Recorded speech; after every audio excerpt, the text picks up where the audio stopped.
धीरे 7 दिन की जब कथा विश्राम हुई, जय जयकार हुई, बोलिए गोविंद भगवान की।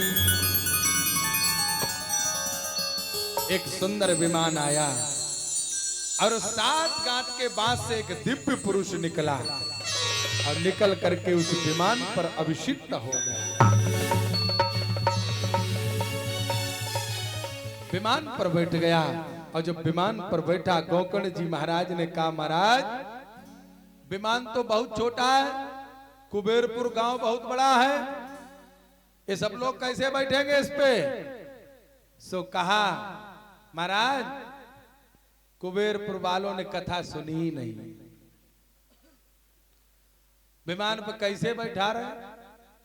बोले जाके पैर न परी बीमारी, वो क्या जाने पीर पराई।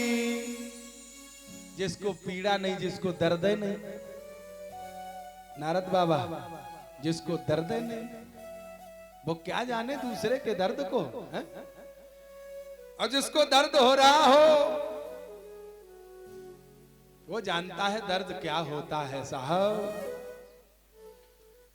अरे धुंधकारी तो प्रेत मुक्ति चाह रहा था, प्रेत के शरीर में जला जा रहा था, उसको तो कथा सुननी थी। और तो मनोरंजन करने आते हैं। श्रोता मालूम कितने प्रकार के होते हैं? 3 प्रकार के। कौन कौन से मालूम है? एक तो होते हैं श्रोता, श्रोता जो कथा को बड़ी ध्यान से सुनते हैं, मनन करते हैं, चिंतन करते हैं। एक व्यक्ति, एक जगह कथा हो रही थी तो उनकी घरवाली कथा सुनने आई। सो घर पे जाकर के अपने पति देवता से कहा, बहुत बड़े पैसे वाले थे, तो अपने पति देवता से कहा, महाराज सुनो, बड़े अच्छे पंडित जी आए हैं, सो कथा सुने आप। कथा सुने हैं? बोले हाँ, ठीक, कल जाएंगे। सो प्रातःकालीन बेला हुई, आराम से जलपान भोजन लिया और जब तक कथा का समय हुआ सो कथा सुनने के लिए गए। सो पंडित जी महाराज कथा कह रहे थे, सो कथा सुनने के लिए गए। सो लोगों ने देखा बहुत बड़े जमींदार हैं, लंबतदार हैं, ये किसी के यहाँ कभी गए ही नहीं, आज हमारे यहाँ आए कथा सुनने। सो उनने कहा, आइए बैठिए। सो आए, सो आसन अपना अंगूछा डाल दिया, अंगूछे पे डाल दिया। लंबतदार है, सो अपना गले से अंगूछा उतारा और डाल दिया। आइए बैठिए। बैठे, सो उनको कथा में नींद आ गई, सो गए। कथा हो गई, आरती हो गई, प्रसाद वितरण हो गया, वो सो रहे हैं। अब अंगूछा वाला बैठा, जिसका अंगूछा बिछा है वो बेचारा बैठा, पूरा गांव चला गया कथा सुन। जिसका गमछा बिछा वो बैठा कि लंबतदार है, जगाएं कैसे? लंबतदार है भाई, जगाएं कैसे? सो बैठा रहा कि जब ये उठे तब हम अपना अंगूछा लें, घर जाएं। सो थोड़ी देर बाद नींद खुली। नींद खुली सो उसने कहा, जाइए। उठे, चले गए। पत्नी ने पूछा, कथा सुनाए? बोले हाँ। बोले क्या क्या सुना? पंडित जी ने क्या कहा? बोले पंडित जी का तो नहीं पता, लेकिन वहां तो कथा में 3 ही बातें थी, आइए, बैठिए, जाइए, इसके अलावा हमने कुछ सुना ही नहीं। तो प्यारे श्रोता, श्रोता कैसा होता है? जो मनन करता है, चिंतन करता है।